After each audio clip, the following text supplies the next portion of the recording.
Hello there, welcome to this video. We are going to talk sum and difference identities. This is part 2, and what we're going to do is go ahead and calculate the difference between two general angle measures based upon a trigonometric ratio that is given to us. All right, so let's go ahead and start off with your memory on sine, cosine, and tangent. And I just want to remind you that if we place an angle in standard position, the coordinate location can be represented as a right triangle, okay, with the x value and y value being given, and then the distance to the coordinate right is going to be your radius.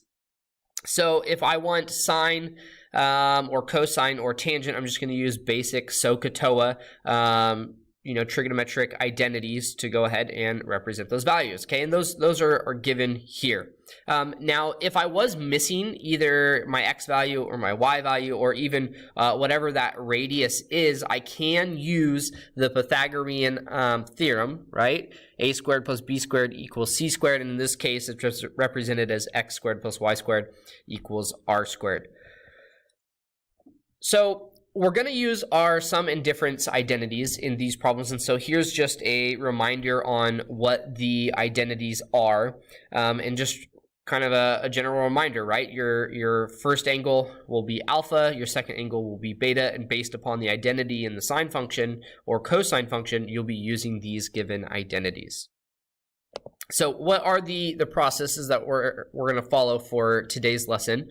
Well, step one, and you'll see this in a second, we're going to draw reference triangles for each angle given in the appropriate quadrant and then utilize the Pythagorean theorem to find that missing side. Once we have the identity that we're using, we're going to substitute in our values from our two reference angles. We'll simplify and then find the final answer, okay? So those are our steps that we're going to use today.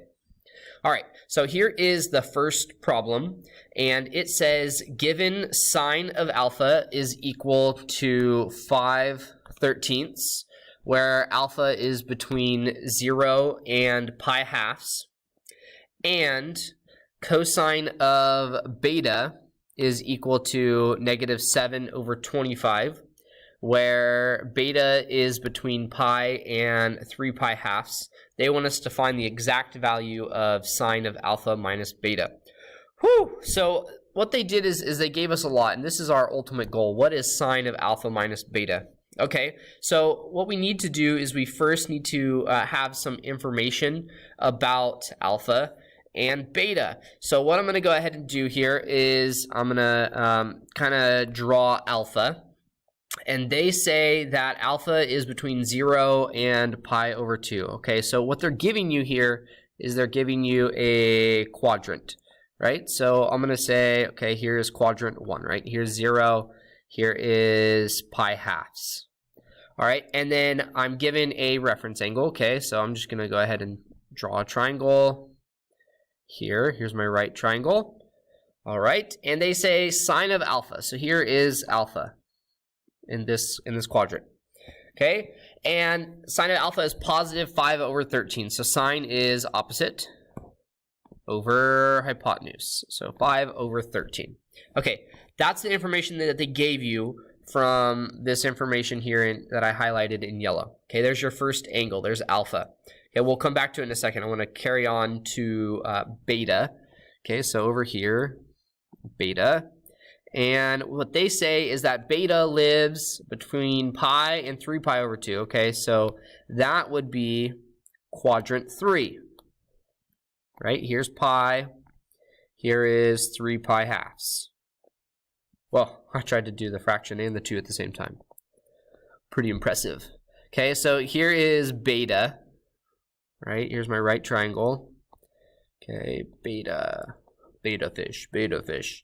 Okay, here's beta, and they give cosine of beta is -7/25. Okay, so cosine, remember if this is my angle, cosine is adjacent. Okay, so I know that this is 7, and hypotenuse, adjacent over hypotenuse, so this is 25. Okay, so where does that negative go? And if you're thinking about this quadrant, right, with those two values, your radius is always positive, and I would maybe write this down, radius is always positive. Okay, so if you ever have a negative, it's either going to be your x or your y value. So in this case, right, that negative, it's not the 25, it's going to be my x value, which is -7. Okay, so I have my two angles. What I did was I just kind of drew my angles. Now what I'm missing, okay, is my information about my other two values. I need to go ahead, I need to know what this x value is, and I need to know what this y value is. So I have a right triangle. Can't I go ahead and use Pythagorean theorem? Sure can. So x squared plus 5 squared is equal to 13 squared. Okay, so x squared is equal to 169 minus 25, which gives us 144. Okay, and then in order to get x, I'm just going to go ahead and take the square root of each side, right? So that is plus or minus 12. Now look at x. It's in quadrant 1. Okay, so my x value is going to be positive 12. All right, so I can replace this and I can put 12. Okay, now I'm going to go ahead. I'm going to do the same thing over here. So I have a squared plus b squared equals c squared. So y squared, okay, plus -7 squared is equal to 25 squared. Okay, and this gives us y squared is equal to 625 minus 49. So y, right, if I go ahead and simplify this, this is 576. Okay, so y is equal to plus or minus 24. 24. Okay, so is it going to be positive or negative? Well, look, this is in quadrant 3, right? And my y value there is negative, so I need the -24 value. Okay, so I'm going to erase this and I'm going to put -24. Okay, I have my triangles. So now what I'm going to do is I'm going to go ahead and solve the problem. They want sine of alpha minus beta. Okay, so sine of alpha minus beta. Okay, so I'm going to go to my sum and difference identities. If you need these, you can go ahead and scroll back. Hopefully you have them memorized. Hopefully you're that good. I know you're that good. I know you already have them memorized. I'm impressed.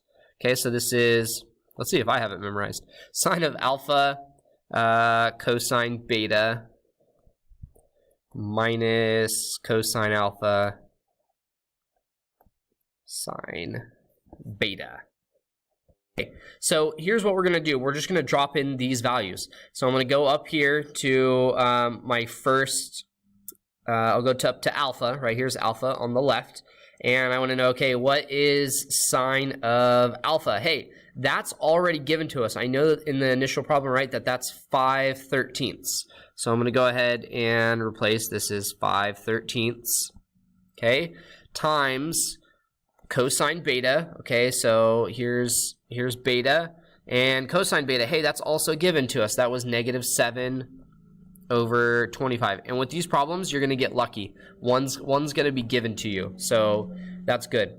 Okay, next, what's cosine of alpha? So now, again, I have to go back to alpha, right? Okay, so cosine alpha. Well, here's my alpha. Cosine's adjacent over hypotenuse. So that's 12/13. So 12/13. Okay, times sine of beta. Okay, so I'm going to go over to beta over here, and what's sine of beta? Well, sine's opposite over hypotenuse. So -24/25. Okay, and from here, I mean, it's just math. So this is -35/325 plus 288/325. So we add these together and we get 253/325. Okay, so there's your answer. right? And if you want to summarize, sine of alpha minus beta is equal to 253 over 325. There you have it. All right. Here is example 2. Okay, so now I'm going to go ahead and pick up the pace now that you have kind of the general idea about these problems. So, okay, they say if sine of alpha is 3/5 and alpha lives between pi over 2 and pi, that's quadrant 2, and then cosine of beta is 24 over 25, and it is in quadrant 4 between 3 pi halves and 2 pi. They want us to find the exact value of cosine of alpha plus beta. Okay, so here's alpha over here. I'll go ahead and draw alpha, and alpha is in quadrant 2. So here's my axes. Okay, here's my reference triangle. Okay, here's the right angle. Here is alpha, right here. And they say sine of alpha is 3/5, so opposite over hypotenuse. Okay. Just looking at this, you can do Pythagorean theorem, or you can realize that this is a special 3, 4, 5 triangle, so I know that this is -4. And if you don't believe me, you can go ahead and do Pythagorean theorem and find that out. But that's kind of a shortcut, recognizing, hey, that's a Pythagorean triple, 3, 4, 5. Okay, and I know it's negative because it's in quadrant 2. All right, so next I want beta. Okay, so beta is between 3 pi halves, right, and 2 pi. You don't have to list the angles, but sometimes it helps. And remember, reference angles are always formed with the x-axis. So I draw my angle, and then here, okay? So here's my angle. And this is a right angle. Okay.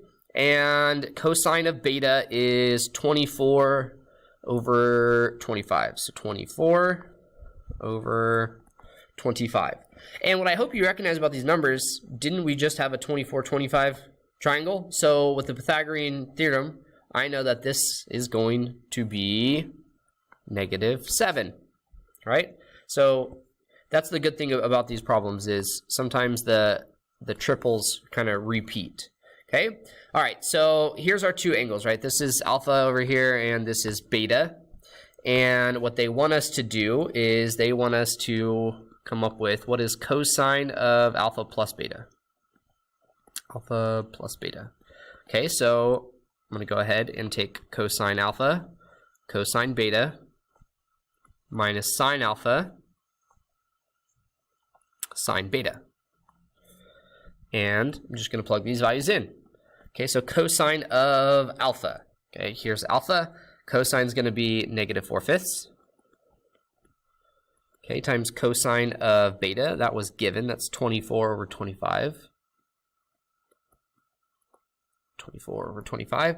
Minus sine of alpha. Okay, well, sine of alpha was given. That's 3/5. All right. Times sine of beta. Sine of beta is -7 over 25. All right, so we can go ahead and kind of simplify. So this would be -96 over 125. Okay, plus, right, 2 negatives over 21 over 125. Okay. And this gives us -75 over 125, which reduced by 25, what, -3/5? Is that what you got? That's what I got. Okay. All right. So there it is. Cosine of alpha plus beta. Boom. Not too bad, right? All right. Here is a practice problem. Please pause the video. I want you to go ahead and try this. Okay, so hopefully you tried the practice problem. Here is the solution.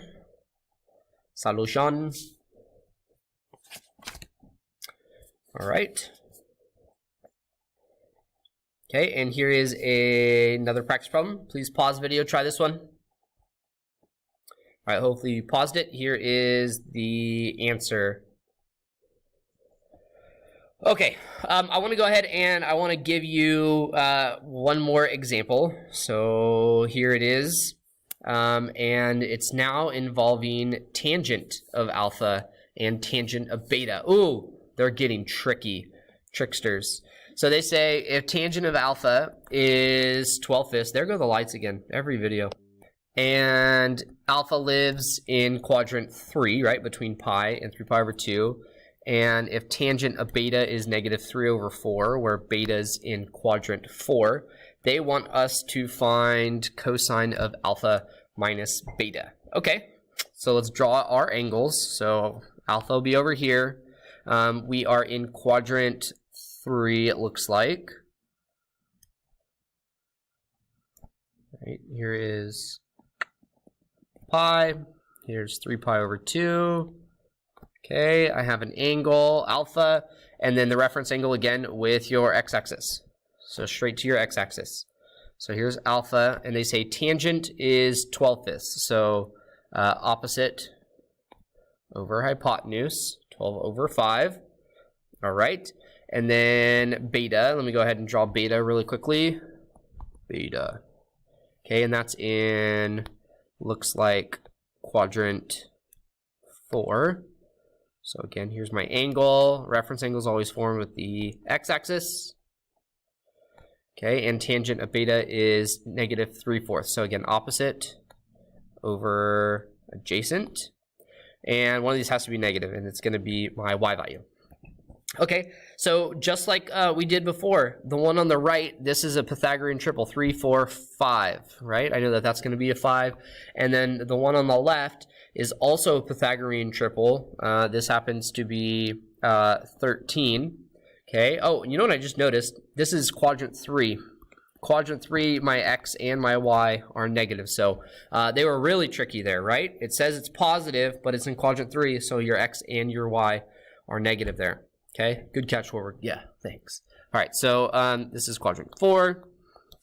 All right. And then also, too, how did I know that? Well, that's Pythagorean triple, like I said, and then also, too, our first example had that same one, okay? All right, so let's go ahead and calculate it. So this one, these problems kind of become super easy after you catch the patterns.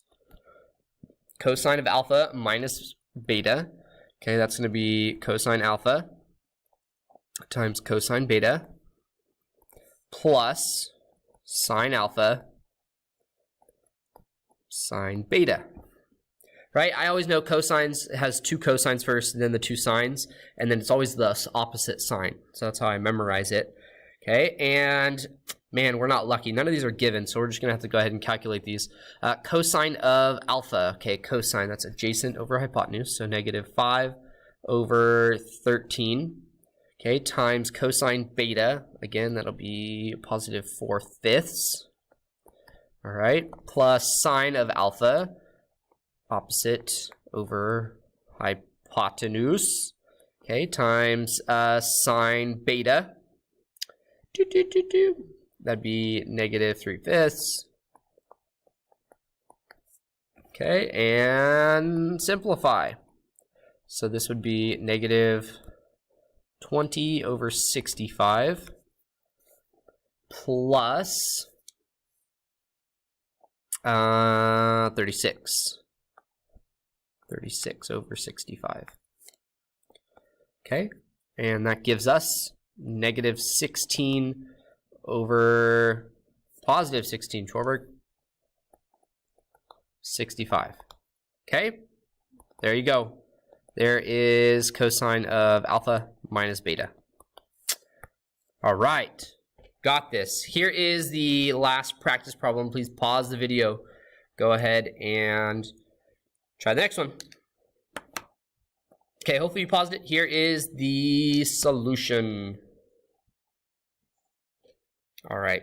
Sorry I gave you a difficult one. This one, the Pythagorean identity is kind of tough. All right. That is it. We have just used sum and difference identities. Hopefully you're feeling pretty good. You're not thinking about jumping out a window with a parachute like this guy back here. Okay. Catch you next time. Be safe, be easy.